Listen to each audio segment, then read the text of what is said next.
We are live.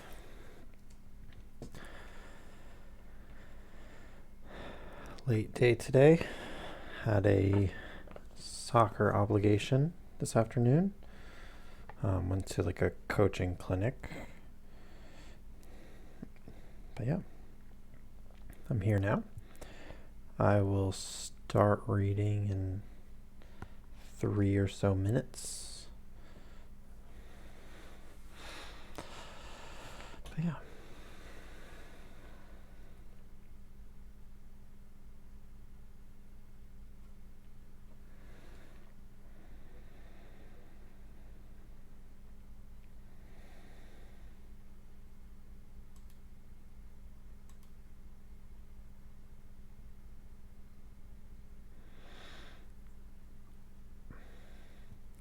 It's impressive how some of the users can show up immediately.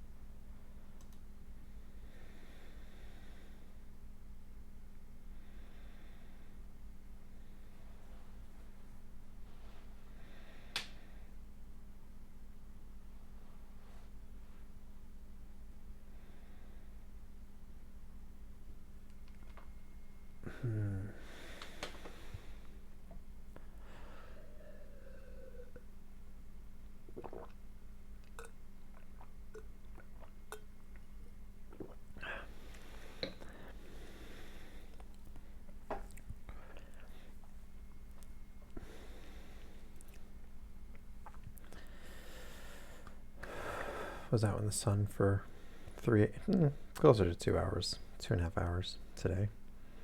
Kind of dehydrated. So I might regret drinking all of that.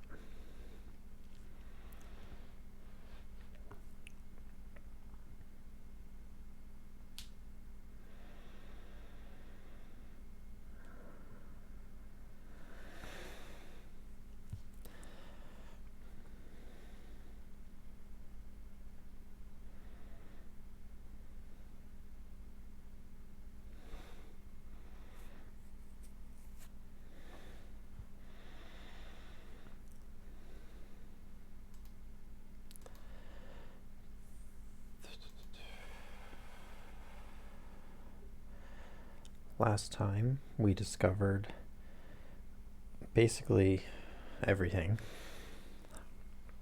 We discovered that the Sholtos, who are relevant to the story, are twins, and they were told by their father to share the treasure he had found with Mary Mortston,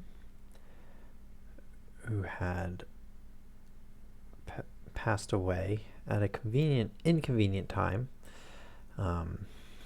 He was about to say where the treasure was, so then that way they could actually all properly share it.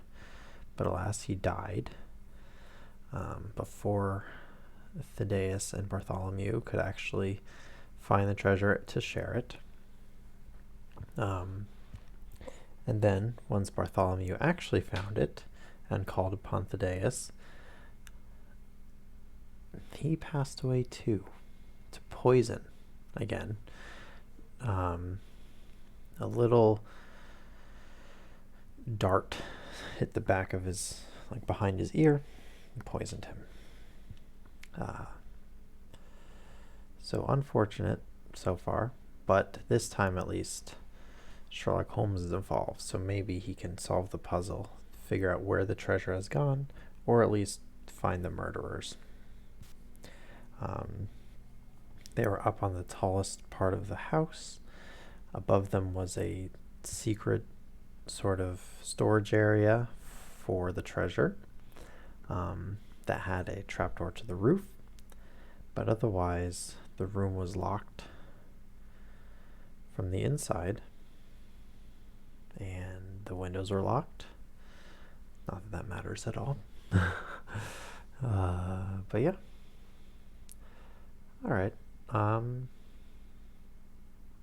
guess I'll start talking. I'll start reading because I want to keep doing this.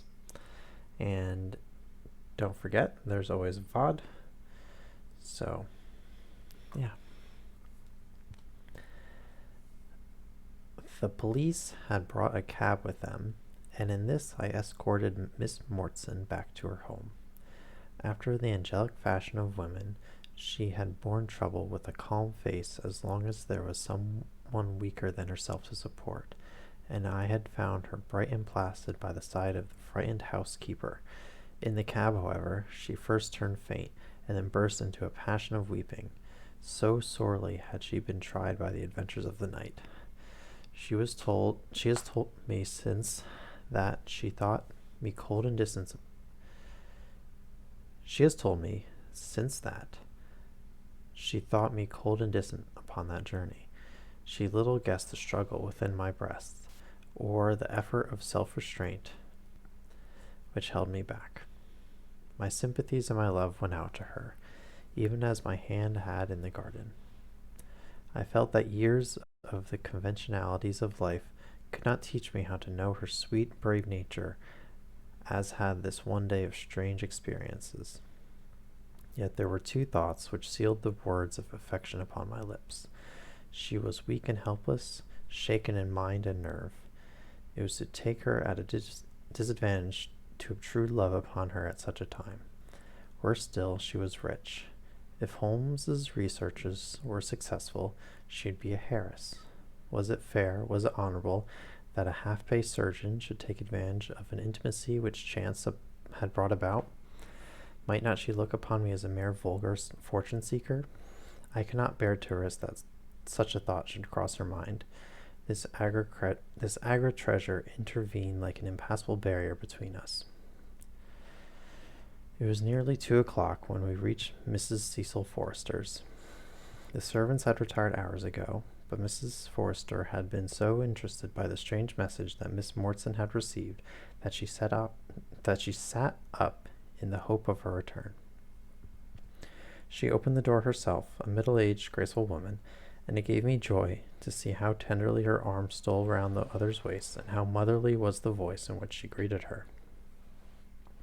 She was clearly no mere paid dependent, but an honored friend. I was introduced, and Mrs. Forrester earnestly begged me to step in and tell her our adventures.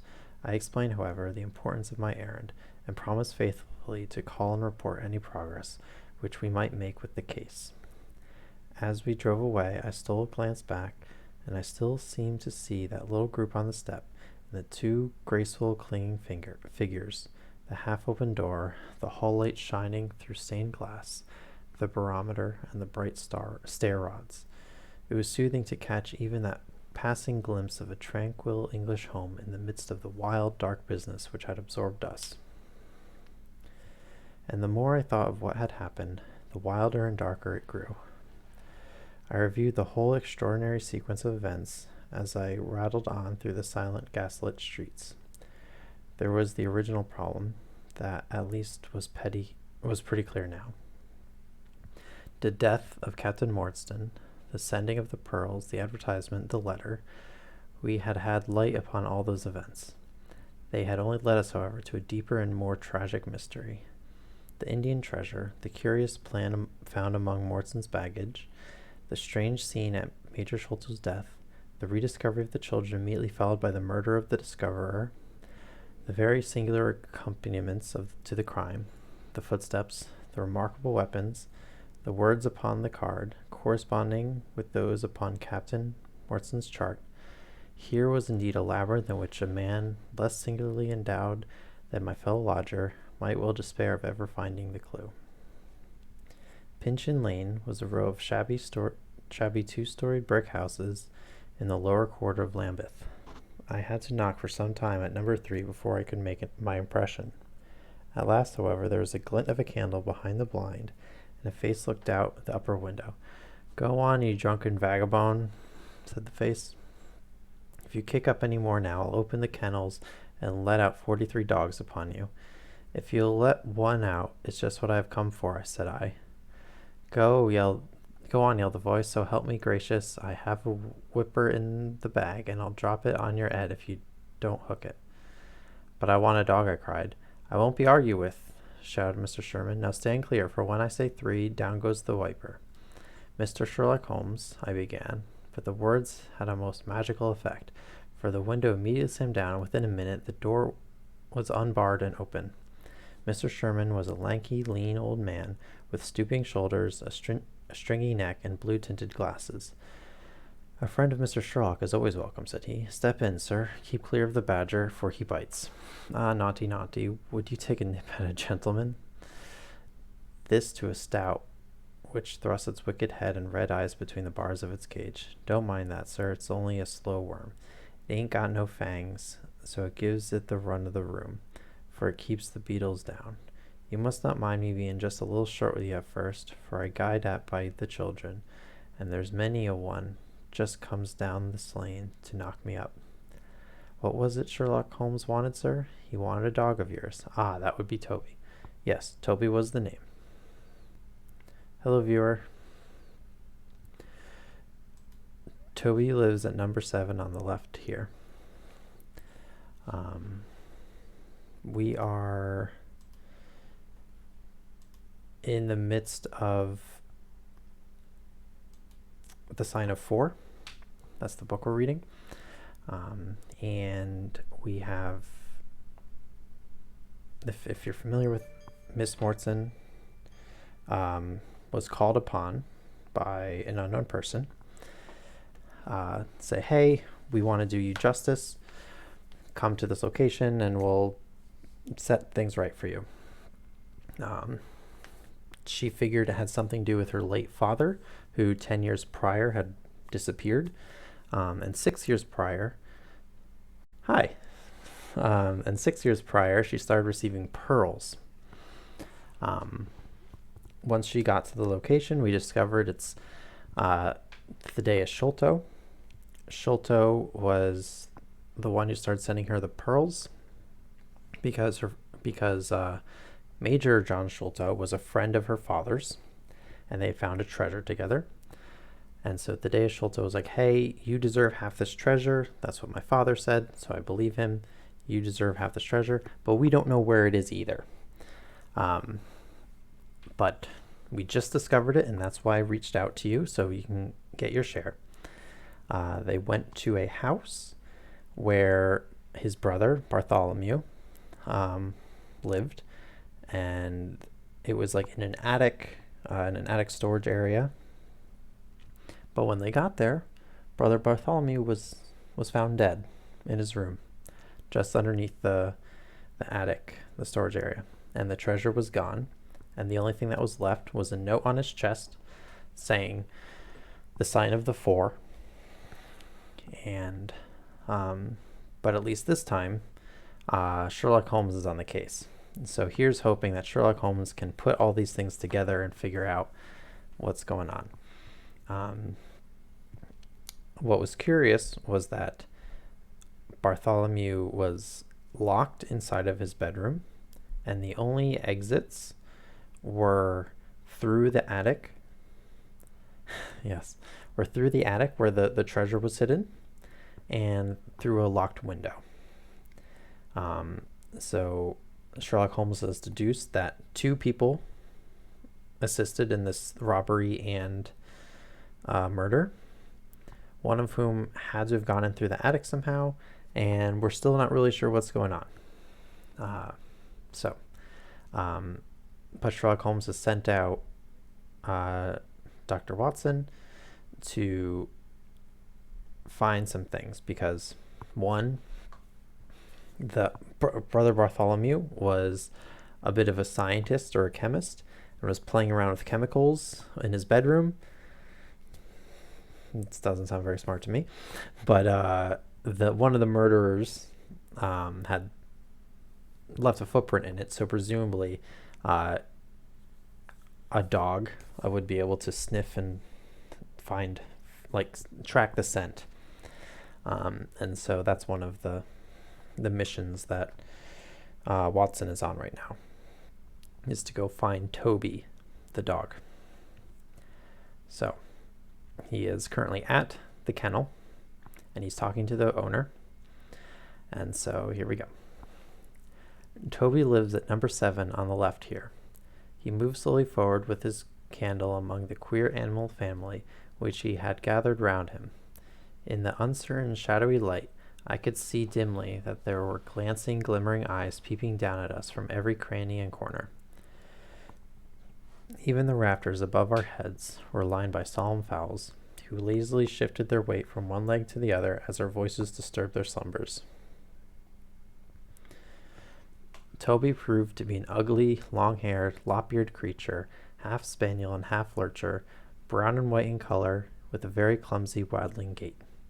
It accepted, after some hesitation, a lump of sugar, which the old naturalist handed to me, and, having thus sealed an alliance, it followed me to the cab, and made no difficulties about accompanying me. It had just struck 3 on the palace clock, when I found myself back once more at Potticherry Lodge. This is all taken in the place of a day. It's been quite the long night. The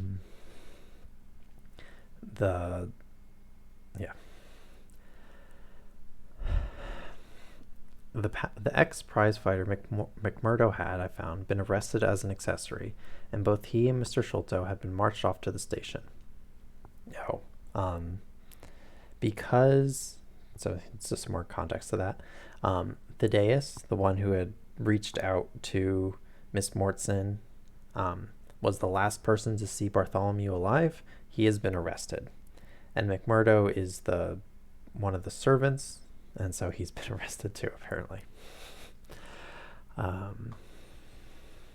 2 constables guarded the narrow gate, but they allowed me to pass with a dog on my mentioning the detective's name. Holmes was standing on the doorstep, with his hands in his pockets, smoking his pipe. "Ah, you have him there," he said. "Good dog, then." They typoed this person's name. "Athene Jones has gone. We have had an immense display of energy since you left. He has arrested not only friend Thaddeus, but the gatekeeper, the housekeeper, and the Indian servant. We have the place to ourselves, but for a sergeant upstairs. Leave the dog here and come up." We tied Toby to the hall table and reascended the stairs. The room was as we had left it, save that a sheet had been draped over the central figure. A wary-looking police sergeant reclined in the corner. "Lend me your bull's-eye, Sergeant," said my companion. "Now tie this bit of card round my neck, so as to hang it out in front of me. Thank you. Now I must kick off my boots and stockings. Just you carry them down with you, Watson. I am going to do a little climbing, and dip my handkerchief into that creosote. That will do." Creosote is the name of the chemical that brother Bartholomew is playing with. "That will do. Now come up into the garret with me for a moment." Garret is the attic with the treasure that's missing. We climbed up through the hole. Holmes turned his light once more upon the footsteps in the dust. "I wish you particularly to notice these footmarks," he said. "Do you observe anything noteworthy about them?" "They belong," I said, "to a child or a small woman. Apart from their size, though, is there nothing else?" "They appear to be much as other footmarks." "Not at all. Look here. This is the print of a right foot in the dust. Now I make one with my naked foot beside it. What is the chief difference? Your toes are all cramped together. The other print has each toe distinctly divided." "Quite so. That is the point. Bear that in mind. Now, would you kindly step over to that flap window and smell the edge of the woodwork? I shall stay here, as I have this handkerchief in my hand." I did as he directed, and was instantly conscious of a strong, tarry smell. That is where he put his foot in getting out. If you can trace him, I should think that Toby will have no difficulty. Now run downstairs, loose the dog, and look out for Blondin.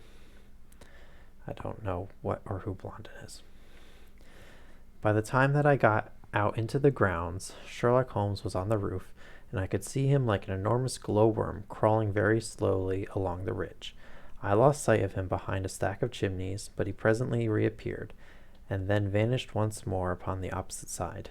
When I made my way round there, I found him seated at one of the corner eaves. "That you, Watson?" he cried. "Yes. This is the place. What is that black thing down there?" "A water barrel." "Top on it?" "Yes." "No sign of a ladder?" "No." "Confound the fellow!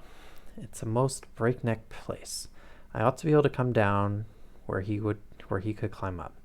The water pipe feels pretty firm. Here goes, anyhow. There was a scuffling of feet, and the lantern began to come steadily down the side of the wall. Then, with a light spring, he came onto the barrel, and from there to the earth. It was easy to follow him, he said, drawing on his stockings and boots. Tiles were loosened the whole way along, and in his hurry he had dropped this. It confirms my diagnosis, as you doctors express it. The object which he held up to me was a small pocket or pouch woven out of colored grasses and with a few tawdry beads strung around it. In size and shape, it was not unlike a cigarette case. Inside were half a dozen spines of dark wood, sharp at one end and rounded at the other, like that which had struck Bartholomew Sholto. So they're darts. They are hellish things, said he. Look out that you don't prick yourself.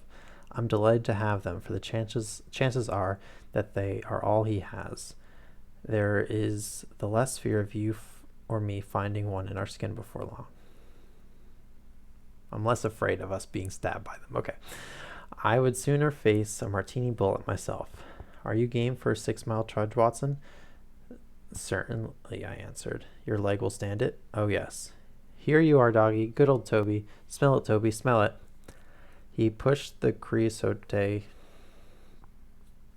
hopefully that's the last time I have to read that word, handkerchief under the dog's nose, while the creature stood with its fluffy legs separated, and with a most comical cock to its head, like a connoisseur sniffing the bouquet of a famous vintage.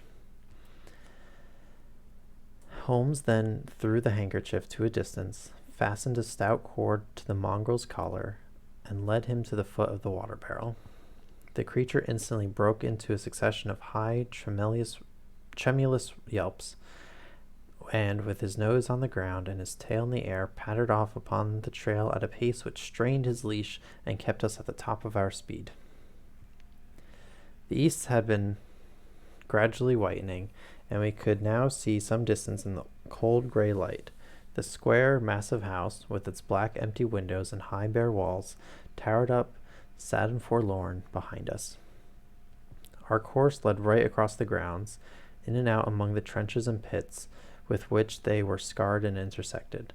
The whole place, with its scattered dirt heaps and ill-grown shrubs, had a blighted, ill-omened look, which harmonized with the black tragedy which hung over it. On reaching the boundary wall, Toby ran along, whining eagerly, underneath its shadow, and finally stopped in a corner, screened by a young beech. Where the two walls joined, several bricks had been loosened, and the crevices left were worn down and rounded upon the lower side, as though they had frequently been used as a ladder. Holmes clambered up, and, taking the dog from me, he dropped it over this upon the other side. So just to catch you up, Evan, Brother Bartholomew was found dead after finding the treasure in his attic. He was killed presumably by a poisoned dart. But he was also playing with some chemicals in his bedroom. And so we have found a dog that can track the scent. And so we are following the dog as it is leaving the house and trying to try to find the scent. Holmes was able to climb down from the roof. There was a trapdoor in the attic, and he was able to climb down the wall. So that is presumably how our suspect has escaped. Okay. Toby is the name of the dog. I guess I can add that in here.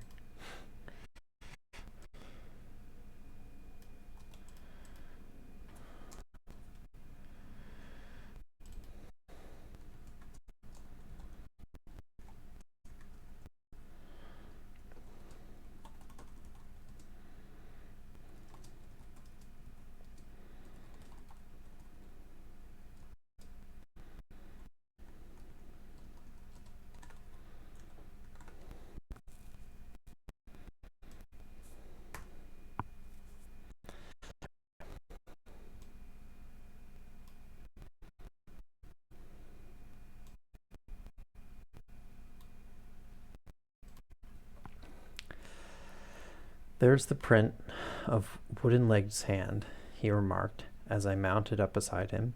You see the slight smudge of blood upon the white plaster. What a lucky thing it is that we have had no heavy rain since yesterday. The scent will lie upon the road in spite of their 28 hours start.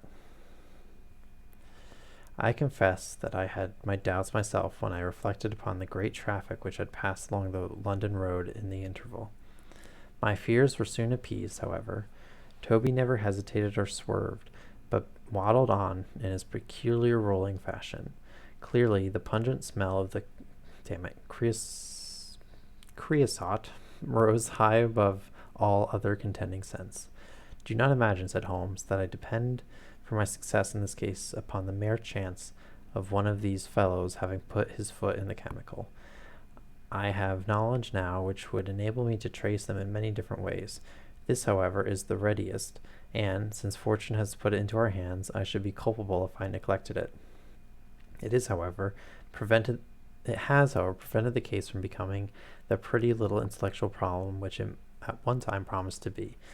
There might have been some credit to be gained out of it, but for this too palpable a clue. There is credit, and to spare, said I. I assure you, Holmes, that I marvel at the means by which you obtain your results in this case, even more than I did in the Jefferson Hope murder. The thing seems to me to be deeper and more inexplicable. How, for example, could you describe with such confidence the wooden-legged man? Pshaw, my dear boy, it is simplicity itself. I don't wish to be theatrical.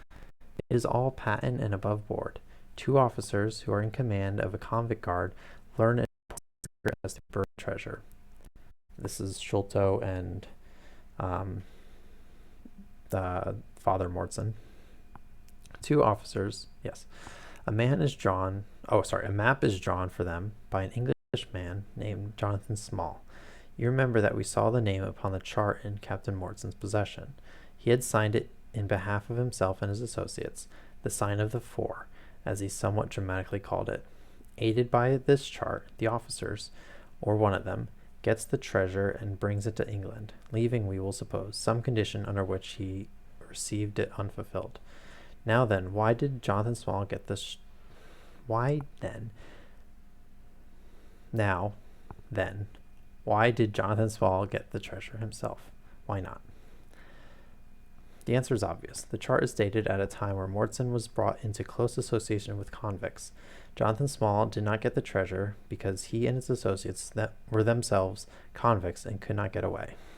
But that is mere speculation, said I. It is more than that. It is the only hypothesis which covers the facts. Let us see how it fits in with the sequel. Major Sholto remains at peace for some years, happy in the possession of his treasure. Then he receives a letter from India, which gives him a great fright. What was that?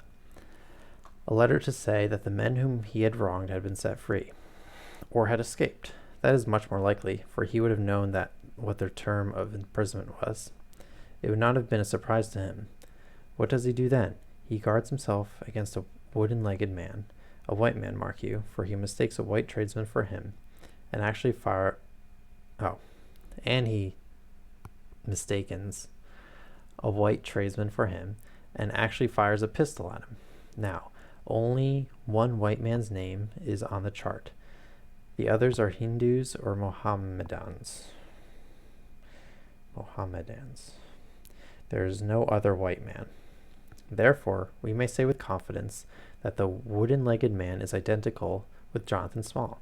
Does that reasoning strike you as being faulty? No, it is clear and concise. Well, now let us put ourselves in the place of Jonathan Small. Let us look at it from his point of view. He comes to England with the double idea of regaining what he would consider to be his rights and of having his revenge upon the man who had wronged him. He found out where Sholto lived, and very possibly he established communications with someone inside the house. There is the butler, Lau Rao, whom we have not seen. Mrs. Burnstone gives him far from a good character. Small could not find out, however, where the treasure was hid, for no one ever knew, save the major and one faithful servant who had died. Suddenly, Small learns that the major is on his deathbed. In a frenzy, lest the secret of the treasure die with him, He runs the gauntlet of the guards, makes his way to the dying man's window, and is only deterred from entering by the presence of his two sons. Mad with hate, however, against the dead man, he enters the room that night, searches his private papers in the hope of discovering some memorandum relating to the treasure. He finally leaves the memento of his visit in the short inscription upon the card. He had doubtless planned beforehand that he should slay the major.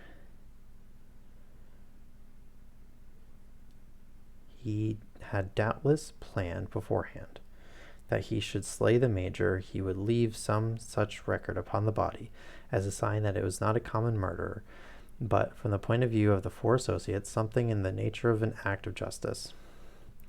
Whimsical and bizarre conceits of this kind are known enough in the annals of crime, and usually afford valuable indications as to the criminal. Do you follow all this? Very clearly. Now, what could Jonathan Small do? He could only continue to keep a secret watch upon the efforts made to find the treasure. Possibly he leaves England and only comes back at intervals. Then comes the discovery of the garret, and he is instantly informed of it. We again trace the presence of some confederate in the household. Jonathan, with his wooden leg, is utterly unable to reach the lofty room of Bartholomew Sholto. He takes with him, however, a rather curious associate, who gets over this difficulty, but dips his naked foot in creosote, whence comes Toby, and a 6-mile limp for a half-pay officer with a damaged tendo Achilles. That's Watson. But it was the associate, and not Jonathan, who committed the crime. Quite so, and rather to Jonathan's disgust, to judge by the way he stamped about when he got into the room. He bore no grudge against Bartholomew Sholto, and would have preferred if he could have simply been bound and gagged. He did not wish to put his head in a halter. There was no help for it, however. The savage instincts of his companion had broken out, and the poison had done its work. So Jonathan Small left his record, lowered the treasure box to the ground, and followed it himself. That was the train of events as far as I can decipher them. Of course, as to his personal appearance, he must be middle-aged, and must be sunburned after serving his time in such an oven as the Andamans. His height is readily calculated from the length of his stride, and we know that he was bearded. His hairiness was the one point which impressed itself upon Thaddeus Sholto when he saw him at the window. I don't see that there is anything else. The associate? Ah, well, there's no great mystery in that, but you will know all about it soon enough. How sweet the morning air is. See how that one little cloud floats like a pink feather from some gigantic flamingo. Now the red rim of the sun pushes itself over the London cloud bank. It shines on a good many folk, but on none, I dare bet, who are on a stranger errand. How small we feel with our petty emotions and strivings in the presence of the great elemental forces of nature. Are you well up in your Jean Paul? Fairly so. I worked back to him through Carlisle. That was like following the brook to the parent lake. He makes one curious but profound remark. It is that the chief proof of man's real greatness lies in his perception of his own smallness. It argues, you see, a power of comparison and of appreciation, which is in itself a proof of nobility. There is much food for thought in Richeter. You have not a pistol, have you? I have my stick. You have a gun? No, but I have a stick. It is just possible that we may need something of the sort if we get to their lair. And Jonathan I shall leave to you, but if the other turns nasty, I shall shoot him dead. He took out his revolver as he spoke, and having loaded 2 of the chambers, he put it back into the right hand pocket of his jacket. The right hand pocket of his jacket. Okay. We had, during this time, been following the guidance of Toby down the half-rural, villa-lined roads which led to the metropolis. Now, however, we were beginning to come among continuous streets, where laborers and dockmen were already astir, and slatternly women were taking down shutters and brushing doorsteps. At the square-top corner public houses, business was just beginning, and rough-looking men were emerging, rubbing their sleeves across their beards after the morning wet. Strange dogs sauntered up and stared wonderingly at us as we passed, but our inimitable Toby looked neither to the right nor to the left, but trotted onwards with his nose to the ground and an occasional eager whine which spoke of a hot scent. We had traversed Streatham, Brixton, Camberwell, and now found ourselves in Kennington Lane, having borne away through the side streets to the east of the Oval. The men whom we pursued seemed to have taken a curiously zigzag road, with the idea probably of escaping observation. They had never kept to the main road, if a parallel side street would serve their turn. At the foot of Kennington Lane, they had edged away to the left through Bond Street and Miles Street. Where the latter street turns into Knight's Place, Toby ceased to advance, but began to run backwards and forwards with one ear cocked and the other drooping, the very picture of canine indecision. Then he waddled around in circles, looking up to us from time to time, as if to ask for sympathy in his embarrassment. "What the deuce is the matter with the dog?" growled Holmes. "They surely would not take a cab or go off in a balloon." "Perhaps they stood here for some time," I suggested. It's all right. He's off again," said my companion in a tone of relief.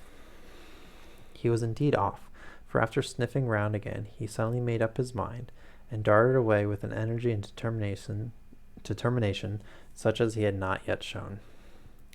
The scent appeared to be hotter than before, for he had not even to put his nose on the ground, but tugged at his leash and tried to break into a run. I could see by the gleam in Holmes's eye that he thought we were nearing the end of our journey. Our course now ran back down 9 Elms until we came to Broderick and Nelson's large timber yard, just past the White Eagle Tavern. Here the dog, frantic with excitement, turned down through the side gate into the enclosure, where the sawyers were already at work. On the dog raced, through sawdust and shavings, down an alley, round a passage, between 2 wood piles, and finally, with a triumphant yell, sprang upon a large barrel which still stood upon the hand trolley on which it had been brought. With lolling tongue and blinking eyes, Toby stood upon the cask, looking from one to the other of us for some sign of appreciation. The staves of the barrel and the wheels of the trolley were smeared with a dark liquid, and the whole air was heavy with the smell of creosote. Sherlock Holmes and I looked blankly at each other and then burst simultaneously into an uncontrollable fit of laughter. So it sounds like the dog took him to a shipyard where they were, or a woodworking yard where they just used the chemical a lot. That's funny. Silly dog.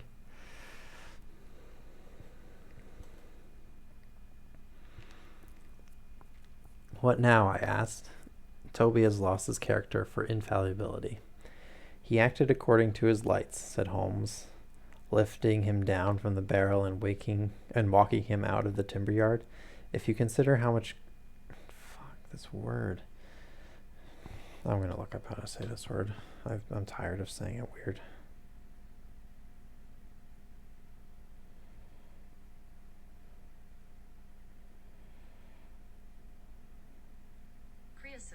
Creosote. If you consider how much creosote is carted about London in one day, it is no great wonder that our trail should have been crossed. It is much used now, especially for the seasoning of wood. Poor Toby is not to blame." "We must get on the main scent again, I suppose." "Yes, unfortunately, we have no distance to go." Evidently, what puzzled the dog at the corner of Knight's Place was that there were 2 different trails running in opposite directions. We took the wrong one. It only remains to follow the other. There was no difficulty about this. On leading Toby to the place where he committed his fault, he cast about in a wide circle and finally dashed off in a fresh direction. "We must take care that he does not now bring us to the place where the creosote barrel came from," I observed. "I had thought of that, but you notice that he keeps on the pavement, or as the barrel passed down the roadway. No, we are on the true scent now. It tended down towards the riverside, running through Belmont Place and Princess Street. At the end of Broad Street, it ran right down to the water's edge, where there was a small wooden wharf. Toby led us to the very edge of this, and there stood whining, looking out on the dark current beyond.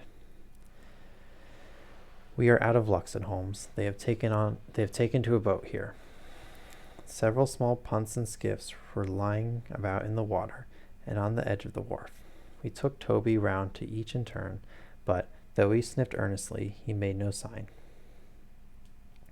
Close to the rude landing stage was a small brick house, with a wooden placard slung out through the second window. Mordecai Smith was printed across it in large letters, and underneath, boats to hire by the hour or day.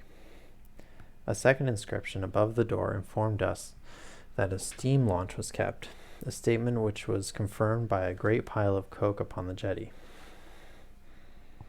Coke. Sherlock Holmes looked slowly round, with his face assumed an ominous expression. This looks bad, said he. These fellows are sharper than I expected. They seem to have covered their tracks. There has, I fear, been preconcerted management here. He was approaching the door of the house when it opened, and a little curly-headed lad of 6 came running out, followed by a stoutish, red-faced woman with a large sponge in her hand. You come back and be washed, Jack, she shouted. Come back, you young imp, for if your father comes home and finds you like that, he'll let us hear of it. Dear little chap, said Holmes strategically. What a rosy-cheeked young rascal. Now, Jack, is there anything you would like? The youth pondered for a moment. I'd like a shillin', said he. Nothing you would like better? I'd like 2 shillin' better, the prodigy answered after some thought. Here you, then. Catch. A fine child, Mrs. Smith. Lord bless you, sir, he is that, and forward. He gets almost too much for me to manage, especially when my man is away days at a time. Away, is he? Said Holmes in a disappointed voice. I am sorry for that, for I want to speak to Mr. Smith. He's been away since yesterday morning, sir, and tell the truth, I'm beginning to feel frightened about him, but if it was about a boat, sir, maybe I could serve as well. I wanted to hire his steam launch. Why, bless you, sir, it is in the steam launch that he has gone. That's what puzzles me, for I know there ain't more coals in her than would take her out to Woolwich and back. If he'd been away in the barge, I'd have thought nothing.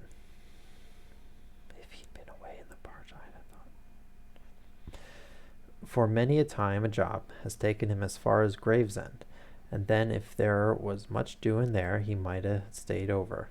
But what good is a steam launch without coals? He might have bought some at a wharf down the river. He might, sir, but it weren't his way. Many a time I've heard him call out the prices they charge for a few odd bags. Besides, I don't like that wooden-legged man with his ugly face and outlandish talk. What did he want always knocking around here for? A wooden-legged man? Said Holmes with bland surprise. Yes, sir, a brown monkey-faced chap that's called more than once for my old man. It was him that roused him up yesternight, and what's more, my man knew he was comin', for he had steam up in the launch. I tell you straight, sir, I don't feel easy in my mind about it.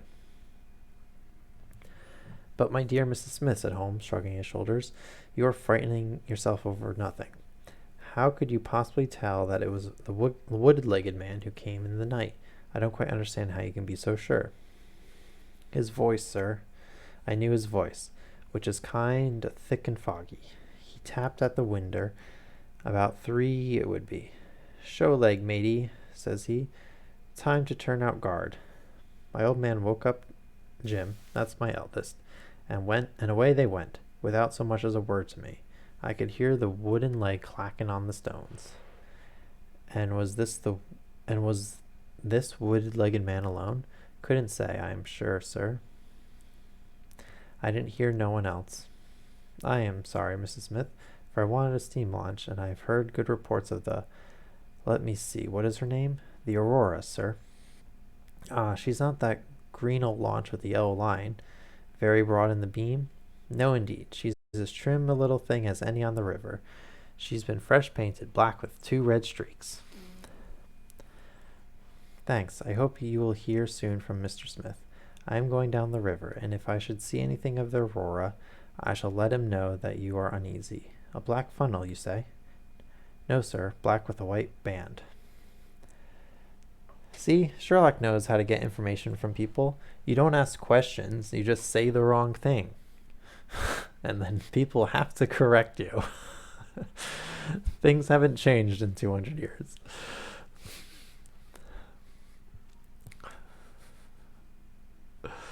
Ah, of course. It was the sides which were black. Good morning, Mrs. Smith. There is a boatman here with a wherry, Watson. We shall take it and cross the river.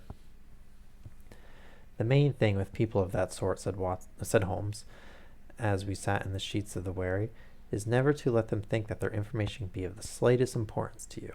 If you do, they will instantly shut up like an oyster. If you listen to them under protest, as it were, you are very likely to...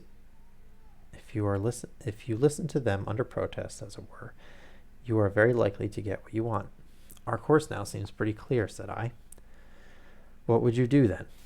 I would engage a launch and go down the river on the track of the Aurora. My dear fellow, it would be a colossal task. She may have touched at any wharf on either side of the stream between here and Greenwich. Below the bridge there is a perfect labyrinth of landing places for miles. It would take you days and days to exhaust them if you set about it alone. Employ the police, then. No. I shall probably call Athelney Jones in at the last moment. He is not a bad fellow, and I should not like to do anything which would injure him professionally, but I have a fancy for working it out myself, now that we have gone so far. Could we advertise, then, asking for information from more fingers? Worse and worse. Our men would know that the chase was hot at their heels, and they would be off out of the country. As it is, they are likely enough to leave, but as long as they think they are perfectly safe, they will be in no hurry. Jones's energy will be of use to us there, for his view of the case is sure to push itself into the daily press, and the runaways will think that everyone is off on the wrong scent. What are we to do then? I asked, as we landed near Millbank Penitentiary. Take this hansom, drive home, have some breakfast, and get an hour's sleep. It is quite on the cards that we may be afoot tonight again. Stop at a telegraph office, cabby. We will keep Toby, for he may be of use to us yet. We pulled up at the Great Peter Street post office, and Holmes dispatched his wire. Whom do you think that is to? He asked as we resumed our journey. I am sure I do not know. You remember the Baker Street division of the detective force, whom I employed in the Jefferson Hope case? Well, said I, laughing. These are the little kids. The kids who were on the street. This is just the case where they might be invaluable. If they fail, I have other resources, but I shall try them first. That wire was to my dirty little lieutenant, Wiggins, and I expect that he and his gang will be with us before we have finished our breakfast. It was between 8 and 9 o'clock now, and I was conscious of a strong reaction after the successive excitements of the night. I was limp and weary, befogged in mind and fatigued in body. I had not the professional enthusiasm which carried my companion on, nor could I look at the matter as a mere abstract intellectual problem. As far as the death of Bartholomew Sholto went, I had heard little good of him, and could feel no intense antipathy to his murderers. The treasure, however, was a different matter. That, or part of it, belonged rightfully to Miss Mortson. While there was a chance of recovering it, I was ready to devote my life to the one object. True, if I found it, it would probably put her forever beyond my reach. Yet it would be a petty and selfish love which would be influenced by such a thought as that. If Holmes could work to find the criminals, I had a tenfold stronger reason to urge me to find the treasure. A bath at Baker Street and a complete change freshened me up wonderfully. When I came down to our room, I found the breakfast laid and Holmes pouring out the coffee. Here it is, said he, laughing and pointing to an open newspaper. The energetic Jones and the ubiquitous reporter have fixed it up between them, but you have had enough of the case. Better have your hams and eggs first. I took the paper from him and read the short notice, which was headed, Mysterious Business at Upper Norwood. About 12 o'clock last night, said the Standard, Mr. Bartholomew Sholto, of Pondicherry Lodge, Upper Norwood, was found dead in his room under circumstances which point to foul play. As far as we can learn, no actual traces of violence were found upon Mr. Sholto's person, but a valuable collection of Indian gems, which the deceased gentleman had inherited from his father, has been carried off. The discovery was first made by Mr. Sherlock Holmes and Dr. Watson, who had called at the house with Mr. Thaddeus Sholto, brother of the deceased. By a singular piece of good fortune, Mr. Altheny Jones, the well-known member of the detective police force, happened to be at the Norwood police station and was on the ground within half an hour of the first alarm. His trained and experienced faculties were at once directed towards the detection of the criminals, with the gratifying result that the brother, Thaddeus Sholto, has already been arrested, together with the housekeeper, Mrs. Birdstone, an Indian butler named Lal Rao, and a porter or gatekeeper named McMurdo. It is quite certain that the thief or thieves were well acquainted with the house, for Mr. Jones's well-known technical knowledge and his powers of minute observation have enabled him to prove conclusively that the miscreants could not have entered by the door or by the window, but must have made their way across the roof of the building, and so through a trapdoor into a room which communicated with that in which the body was found. That is a long sentence. This fact, which has been very clearly made out, proves conclusively that it was no mere haphazard burglary. The prompt and energetic action of the officers of the law shows the great advantage of the presence on such occasions of a single vigorous and masterful mind. We cannot but think that it supplies an argument to those who would wish to see our detectives more decentralized, and so brought into closer and more effective touch with the cases which it is their duty to investigate. Isn't it gorgeous? Said Holmes, grinning over his coffee cup. What do you think of it? I think that we have had a close shave ourselves of being arrested for the crime. So do I. I wouldn't answer for our safety now, if he should happen to have another of his attacks of energy. At this moment there was a loud ring at the bell, and I could hear Mrs. Hudson, our landlady, raising her voice in a wail of expostulation and dismay. By heaven, Holmes, I said, half rising, I believe they are really after us. No, it's not quite so bad as that. It is the unofficial force, the back street irregulars. As he spoke, there came a swift pattering of naked feet upon the stairs, a clatter of high voices, and in rushed a dozen dirty and ragged little street Arabs. There was some show of discipline among them, despite their tumultuous entry, for they instantly drew up in line and stood facing us with expectant faces. One of their number, taller and older than the others, stood forward with an air of lounging superiority, which is very funny in such a disreputable little scarecrow. Got your message, sir, said he, and brought him on sharp. 3 bob and a tanner for tickets. Here you are, said Holmes, producing some silver.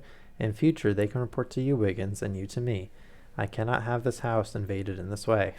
However, it is just as well that you should all hear the instructions. I want you to find the whereabouts of a steam launch called the Aurora. Owner, Mordecai Smith, black with 2 red streaks, funnel black with a white band. She is down the river somewhere. I want one boy to be at Merchandise Smith's landing stage opposite Millbank to say if the boats come back. If the boat comes back. You must divide it out among yourselves and do both banks thoroughly. Let me know the moment you have news. Is that all clear? Yes, Governor, said Wiggins. The old scale of pay, and a guinea to the boy who finds the boat. Here's a day in advance. Now off you go. He handed them a shilling each, and away they buzzed down the stairs, and I saw them a moment later streaming down the street. If the launch is above water, they will find her, said Holmes, as he rose from the table and lit his pipe. They can go anywhere, see everything, overhear everyone.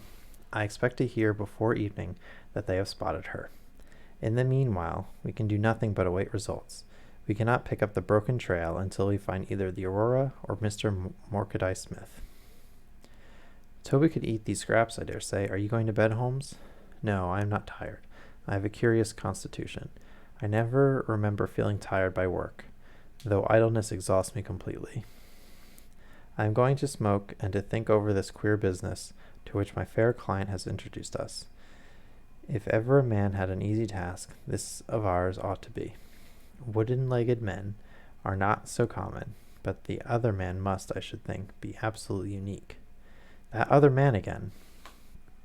I have no wish to make a mystery of him, to you anyway, but you must have formed your own opinion. Now, do consider the data. Diminutive footmarks, toes never fettered by boots, naked feet, stone-headed wooden mace, great agility, small poisoned darts. What do you make of all this? A savage, I exclaimed. Perhaps one of those Indians who were the associates of Jonathan Small. Hardly that, said he. When first I saw signs of strange weapons, I was inclined to think so, but the remarkable character of the footmarks caused me to reconsider my views. Some of the inhabitants of the Indian peninsula are small men, but none could have left marks such as that. The Hindu proper has long and thin feet.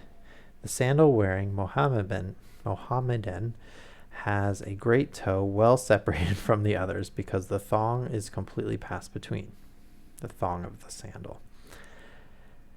These little darts, too, could only be shot in one way. They are from a blowpipe. Now then, where are we headed to find our savage? South American, I hazarded. He stretched his hand up and took down a bulky volume from the shelf. This is the first volume of a gazetteer which is now being published. It may be looked upon as the very latest authority. What have we here? Andaman Island, situated 340 miles to the north of Sumatra, in the Bay of Bengal. What's all this? Moist climate, coral reef, sharks, Port Blair, convict barracks, Rutland Island, cottonwoods. Here we go. The aborigines of the Andaman Islands may perhaps claim the distinction of being the smallest race upon the earth, though some anthropologists prefer the Bushmen of Africa, the Digger Indians of America, and the Terra del Fuegians. The average height is rather below 4 feet, although many full-grown adults may be found who are very much smaller than this. They are a fierce, morose, and intractable people, though capable of forming most devoted friendships when their confidence has once been gained. Mark that, Watson. Now then, listen to this. They are naturally hideous. Oh my God, the racism. Having large, misshapen heads, small, fierce eyes, and distorted features. Their feet and hands, however, are remarkably small. So intractable and fierce are they that all the efforts of the British official have failed to win them over in any degree. They have always been a terror to shipwrecked crews, braining the survivors with their stone-headed clubs, or shooting them with their poisoned arrows. These massacres are invariably concluded by a cannibal feast. Nice, amiable people, Watson. If this fellow had been left to his own unaided devices, this affair might have taken an even more ghastly turn. I fancy that, even as it is, Jonathan Small would have a good deal not to have employed him. But how came he to have so singular a companion? That is more than I can tell. Since, however, we have already determined that Small had come from the Andamans, it is not so very wonderful that this islander should be with him. No doubt we shall know all about it in due time. Look here, Watson, you look regularly done. Lie down there on the sofa and see if I can put you to sleep. He took out his violin from the corner, and as I stretched myself out, he began to play some low, dreamy, melodious air, his own no doubt, for he had a remarkable gift of improvisation. I have a vague remembrance of his gaunt limbs, his earnest face, and the rise and fall of his bow. Then I seemed to be floated peacefully away upon a soft sea of sound, until I found myself in dreamland, with the sweet face of Mary Mortson looking down upon me. Okay, that has been an hour of reading. But yeah, thanks for coming to this later edition of streaming. Glad you could still make it. Yeah, I had a coaching clinic for soccer, so I've been out in the sun for a few hours today. It's like in the 80s, and it was in the 90s when I was out there, so it was very warm. But yeah, we learned some drills, learned how to talk to little kids, and yeah, had a good time. So thanks for making today work out for me, and I hope the rest of your night goes well. Down with Big Brother.